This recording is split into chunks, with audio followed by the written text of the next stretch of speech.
Assalamualaikum warahmatullahi wabarakatuh. Hai everyone, perkenalkan kami dari kelompok 1 yang beranggotakan 1.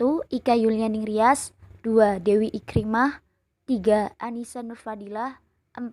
Amanda Karisa Azaria.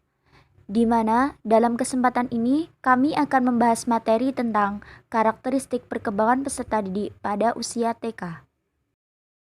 Pada kesempatan kali ini, kita akan membahas perkembangan peserta didik usia TK. Yang pertama, karakteristik perkembangan. Yang kedua, perkembangan kognitif. Yang ketiga, perkembangan bahasa. Dan yang terakhir adalah perkembangan moral. Yang pertama yaitu karakteristik perkembangan anak didik TK. Karakteristik perkembangan anak didik TK ada 4. Yang pertama, perkembangan fisik motorik. Yang kedua, perkembangan kognitif. Yang ketiga, perkembangan sosio-emosional. Yang keempat, perkembangan moral. Karakteristik perkembangan anak didik usia TK. Yang pertama, perkembangan fisik motorik. Terdiri dari 2, yaitu kasar dan halus. Kasar yaitu seperti bercingkrak, melompat, dan yang halus yaitu memegang benda-benda.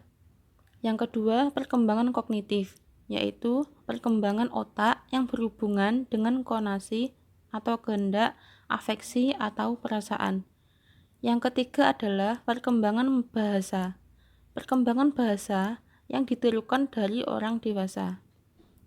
Yang terakhir adalah perkembangan sosio-emosional. Tipe temperamen anak. 1. Mudah diatur. 2. Sulit diatur. Dan yang ketiga adalah agak malas dan pasif. Selanjutnya, perkembangan kognitif. Pengertian.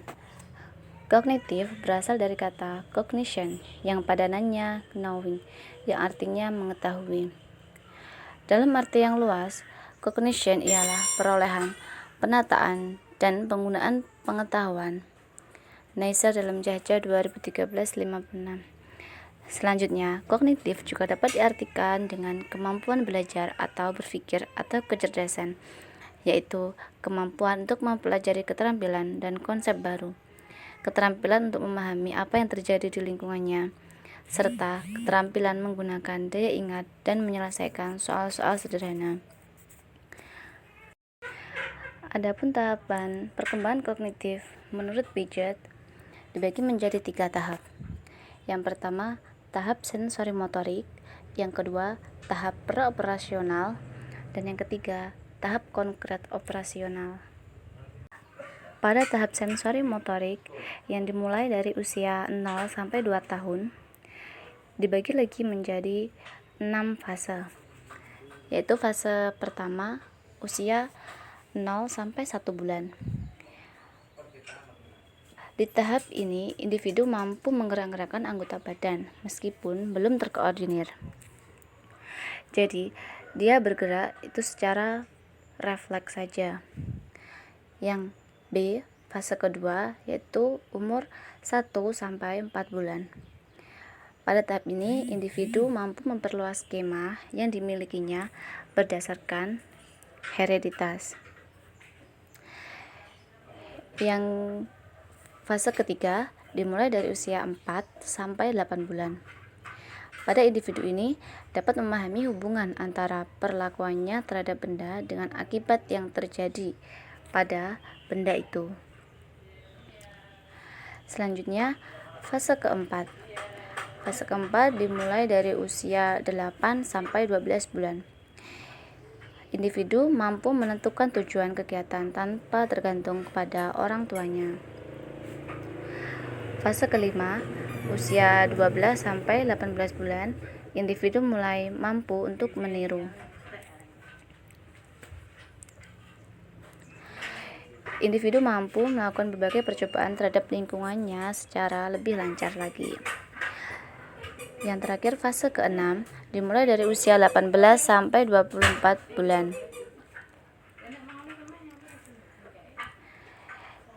Individu mulai mampu untuk mengingat dan berpikir. Yang kedua, individu mampu untuk berpikir dengan menggunakan simbol-simbol bahasa yang sederhana. Tahap yang kedua yaitu tahap praoperasional, dimulai dari usia 2 sampai 7 tahun. Dalam tahap praoperasional ditandai dengan karakteristik menonjol sebagai berikut. Individu telah mengkombinasikan dan mentransformasikan berbagai informasi. Yang kedua, individu telah mampu mengemukakan alasan-alasan dalam menyatakan ide-ide. Yang ketiga, individu telah mengerti adanya hubungan sebab akibat dalam suatu peristiwa konkret, meskipun logika hubungan sebab akibat belum tepat. Yang ketiga, tahap konkret operasional dimulai dari usia 7 sampai 11 tahun. Tahap operasional konkret ini ditandai dengan karakteristik menonjol bahwa segala sesuatu dipahami sebagaimana yang tampak saja atau sebagaimana kenyataan yang mereka alami. Jadi, cara berpikir individu belum menangkap yang abstrak meskipun cara berpikirnya sudah nampak sistematis dan logis. Dalam memahami konsep, individu sangat terikat kepada proses mengalami sendiri. Artinya, mudah memahami konsep kalau pengertian konsep itu dapat diamati atau melakukan sesuatu yang berkaitan dengan konsep tersebut. Tingkatan pencapaian perkembangan kognitif berdasarkan Peraturan Menteri Pendidikan Nasional atau Permendiknas Nomor 58 Tahun 2019 adalah sebagai berikut. Yang pertama, mengklasifikasikan benda berdasarkan fungsi. Yang kedua, menunjukkan aktivitas yang bersifat eksplorasi dan menyelidiki. Seperti saja apa yang terjadi ketika air ditumpahkan. Yang ketiga, menyusun perencanaan kegiatan yang akan dilakukan. Yang keempat, mengenal sebab akibat berdasarkan lingkungannya. Seperti saja, angin bertiup menyebabkan daun bergerak, air dapat menyebabkan sesuatu menjadi basah. Yang kelima, menunjukkan inisiatif dalam memilih tema permainan. Seperti contohnya saja, ayo kita bermain pura-pura seperti burung. Yang keenam, memecahkan masalah sederhana dalam kehidupan sehari-hari. Terdapat beberapa banyak faktor yang mempengaruhi perkembangan kognitif.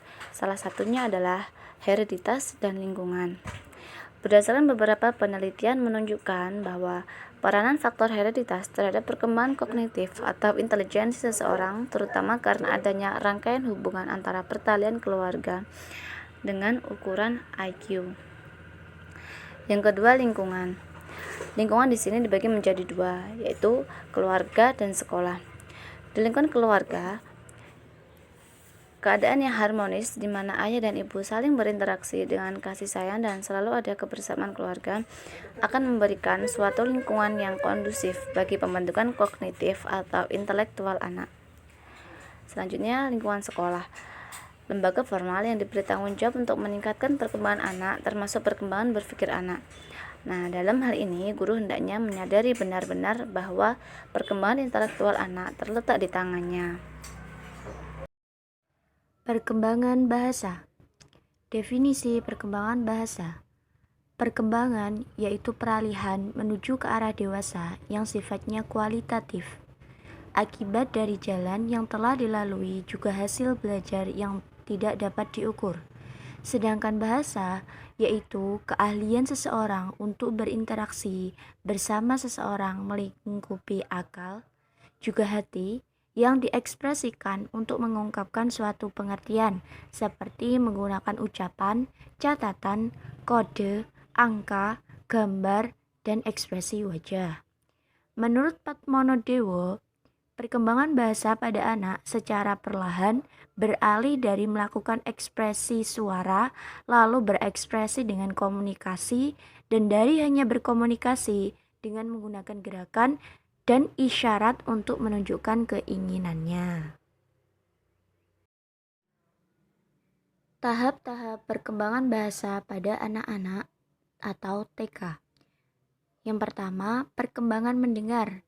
Yang kedua, perkembangan bicara dalam belajar bahasa. yang ketiga perkembangan membaca, dan yang keempat perkembangan menulis. Teori-teori perkembangan bahasa pada anak-anak TK. Teori behaviorisme adalah suatu proses pemerolehan bahasa pertama yang dikendalikan dari luar diri si anak, yaitu oleh rangsangan yang diberikan melalui lingkungan. Selanjutnya, teori nativisme. Teori ini atau tokoh ini tidak menganggap lingkungan punya pengaruh dalam pemerolehan bahasa, melainkan menganggap bahwa bahasa merupakan hasil dari biologis si anak. Yang ketiga ada teori kognitivisme. Istilah kognitif berkaitan dengan peristiwa mental yang terlibat dalam proses pengenalan tentang dunia yang sedikit banyak melibatkan pikiran atau berpikir. Tanda-tanda perkembangan bahasa pada anak-anak TK. Yang pertama, berbicara tentang apa yang dia lihat. Yang kedua, berbicara tentang apa yang telah dilakukan orang lain. Yang ketiga, menjawab pembicaraan temannya dengan tepat dan sederhana. Dan yang keempat, berkomentar terhadap benda dan suatu peristiwa tentang apa yang sedang dia lihat. 4. Perkembangan moral. Definisi perkembangan moral menurut Sandrock dalam Desmita tahun 2019 nomor 258, perkembangan moral adalah perkembangan yang berkaitan dengan aturan dan konvensi mengenai apa yang seharusnya dilakukan oleh manusia dalam interaksinya dengan orang lain. Karakteristik perkembangan moral menurut Permendiknas, Peraturan Menteri Pendidikan Nasional tentang Standar Pendidikan Anak Usia Dini tahun 2010 adalah sebagai berikut. Pertama, mengenal dan membedakan perilaku baik atau sopan dan buruk. Kedua, membiasakan diri berperilaku baik. Yang ketiga, memahami perilaku mulia, jujur, penolong, sopan, dan hormat. Sekian penjelasan dari kelompok kami. Jika ada yang ingin ditanyakan, silahkan bertanya melalui grup WhatsApp. Sekali lagi, terima kasih disampaikan. Wassalamualaikum warahmatullahi wabarakatuh.